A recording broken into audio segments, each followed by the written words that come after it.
मनाचा वेध आणि आपुलकीची सेवा देणारे आपले न्यूज चॅनल एरळा न्यूज। प्रशासनात काम करत असताना वेगवेगळे पदभार येत जात असतात। पदभाराची जबाबदारी सांभाळून खेळीमेळीच्या वातावरणात काम केल्यास आगळे वेगळे समाधान मिळते, असे मत गट शिक्षण अधिकारी योगेश कदम यांनी व्यक्त केले आहे। खटाव तालुक्यातील प्राथमिक शिक्षक समितीच्या वतीने आयोजित केलेल्या नूतन अधिकारी सत्कार कार्यक्रमात ते बोलत होते। यावेळी प्रभारी गट शिक्षण अधिकारी संगीता गायकवाड, विस्तार अधिकारी सौ सोनाली विभूते, जिल्हाध्यक्ष विश्वंभर रणवरे, शिक्षक बँकेचे संचालक नवनाथ जाधव, तालुकाध्यक्ष आबासाहेब जाधव यांची प्रमुख उपस्थिती होती। श्री कदम म्हणाले, यापूर्वीच्या गट शिक्षणाधिकारी सोनाली विभूते यांनी शैक्षणिक कामाबरोबर क्रीडा स्पर्धा क्षेत्रात उल्लेखनीय काम केले। तीच परंपरा सौ गायकवाड यांनी पुढे चालवावी। सौ गायकवाड म्हणाल्या, आपण गेली काही वर्षे खटावमान तालुक्यात विस्तार अधिकारी पदावर काम केले आहे। हे काम करत असताना शिक्षकांच्या अडचणी समजून घेण्यास नेहमीच प्राधान्य दिले। सौ विभूते म्हणाल्या, सर्वांच्या सहकार्याने खटाव आणि मान तालुक्यात काही काळ गट शिक्षणाधिकारी पदावर चांगले काम करण्याचा प्रयत्न केला। यावेळी श्री रणवरे, नवनाथ जाधव यांची मनोगते झाली। या प्रसंगी सर्व नूतन केंद्र प्रमुखांचा सत्कार करण्यात आला। तालुकाध्यक्ष आबासाहेब जाधव यांनी प्रास्ताविक केले। उमेश पाटील यांनी सूत्रसंचालन तर सरचिटणीस नितीन घनवट यांनी आभार मानले। जयप्रकाश साबळे, जालिंदर विभूते, विजय गोरे, दिलीप देशमुख, हनुमंत जाधव, अरुण खाडे, सुधा देशमुख, पोपट माळवे, चंद्रकांत निकम, किसन मगर, अनिल लावंड, रवींद्र पवार, सोमनाथ पाटोळे, वैभव जगताप, तुकाराम गायकवाड, ईश्वर काळे, मनीषा जाधव, शशिकला जाधव, तेजस्विनी पवार आदी उपस्थित होते। आपण जे म्हणतोय आणि वेळोवेळी आपलं मार्गदर्शन आम्हाला लाभो अशी या निमित्तानं सदिच्छा व्यक्त करतो। त्याचबरोबर दुसरे आपले आजचे सत्कार करतो विभूते मॅडम।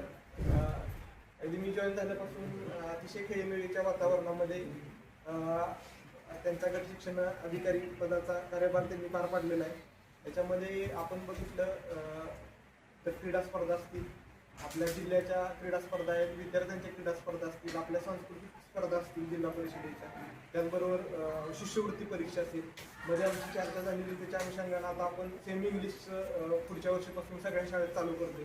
त्याच्या अनुषंगाने अतिशय चांगल्या पद्धतीने त्यांनी कार्यभार सांभाळलेला होता। या कालावधीमध्ये आदर्श शाळा टप्पा 1, 2, 3 याच्या अनुषंगानं वेळोवेळी सर्वांची मीटिंग घेणे असेल, आढावा घेणे असेल, त्याच्यामध्ये येणाऱ्या त्रुटी दूर करणे असेल, याच्या अनुषंगाने अतिशय चांगल्या पद्धतीने विभूते मॅडमनी हा त्यांचा कार्यकाळ पार पाडलेला आहे। माझ्यापर्यंत बऱ्याचशा गोष्टी त्यांच्या खालीच हँडल होत होत्या, आम्हाला लक्ष घालायला लागत नव्हतं।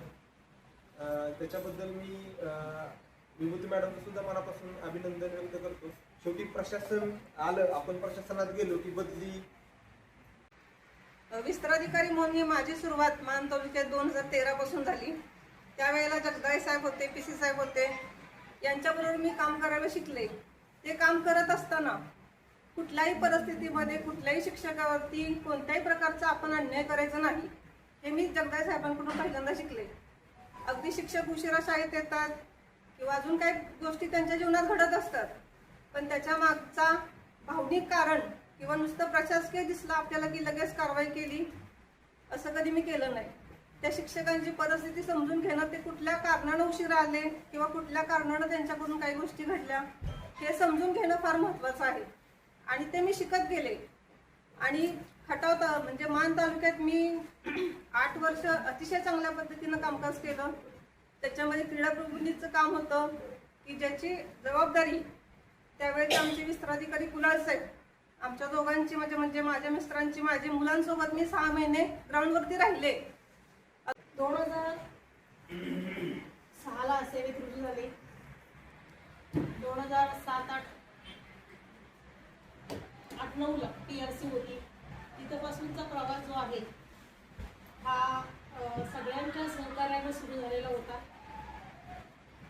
वेळोवेळी गट शिक्षण अधिकाऱ्याचं पद जे आहे हे रिक्त पद होतं। कुठेही गेलं तर ते अजूनही तसा रिक्त पद आहेच। रिक्त पदाचा तिथं असणं आणि तिथं विस्ताराचं प्रमोशन पदभार त्यांना ॲडिशनलमध्ये देणं हे वारंवार होत असतंच। त्याच पद्धतीनं इथं सुद्धा ज्या ज्या वेळेला पद रिक्त राहील त्या त्या वेळेला पदभार मिळत गेला। तुमच्या सर्वांच्या सहकार्यानं काम करत गेले। मान तालुक्यामध्ये सुद्धा पदभार मिळवत गेला. आपल्या साक्षीनाथ दोर्गे सर आहे इथं, त्यांच्या सर्व सहकार्यामुळेच मी तिथं सुद्धा पदभार चांगल्या पद्धतीनं कामकाज करू शकले. पुन्हा इथं आल्यानंतर आमच्या सहकारी बराडे मॅडम होत्या, त्यांच्याकडे चार्ज होता. त्यांनी सुद्धा सगळ्यांना काम मध्ये संपूर्ण जिल्ह्यात का राज्यात नंबर तुमचा? जिल्ह्यामध्ये दुसरा नंबर ज्यांचा आला ते आपल्याच इथं कुशेसावळी शाळेमध्ये कार्यरत असणारे सन्माननीय रामकृष्ण भोसले साहेब यांचा या ठिकाणी मी संघटनेच्या वतीने त्यांचं अभिनंदन करतो. त्याचप्रमाणे आमचे मित्र आणि वरुडगावचे सुपुत्र आहेत मंगेश ज्ञानदेव करंडे, त्याचप्रमाणे जयदीप उत्तम क्षीरसागर धामणेचे प्रॉपर, त्याचप्रमाणे प्रकाश शामराव पवार हे आपल्याच तालुक्यातले आहेत आणि त्यांच्याकडं त्याच विभागातलं केंद्र त्यांना मिळाले, नशीबवान आहेत ते, त्यांचाही या ठिकाणी नामोल्लेख मी करतो. त्याचप्रमाणे नसीमा अन्सर इनामदार मॅडम या महिन्याच्याच आहेत आणि आपल्या याच्यामध्ये साहेब खटावमान याच्यामध्ये खूप मोठी गुणवत्ता आहे हे या ठिकाणी दिसून येतं. विद्यार्थी दाखवत आहेत पण शिक्षक सुद्धा स्पर्धा परीक्षा आणि इतर याच्यामधून गुणवत्ता सिद्ध करत आहेत. अश्विनी गोपीनाथ घोडके मॅडम यांचंही या ठिकाणी खूप चांगलं यश मिळवल्याबद्दल अभिनंदन. सागर गोरख मोहिते आपण आपला सत्कार आमचा स्वीकारला त्याबद्दल साहेब फलटणचे त्यांचंही या ठिकाणी अभिनंदन करतो. हनुमंत तुकाराम जाधव हे गुरसाळेचे त्यांचंही या ठिकाणी खूप चांगलं यश संपादन केल्याबद्दल अभिनंदन करतो. कल्याणी रामकृष्ण भोसले या माझ्या स्टाफ मेंबर आहेत साहेब कळंबीच्या, त्यांनीही दोघा उभयतांनी खूप चांगल्या प्रकारचं यश संपादन केलं त्याबद्दल त्यांचंही अभिनंदन. अमोल उत्तमराव फडतर यांनी नीलम गोरख येरळा न्यूज साठी प्रतिनिधी शरद कदम.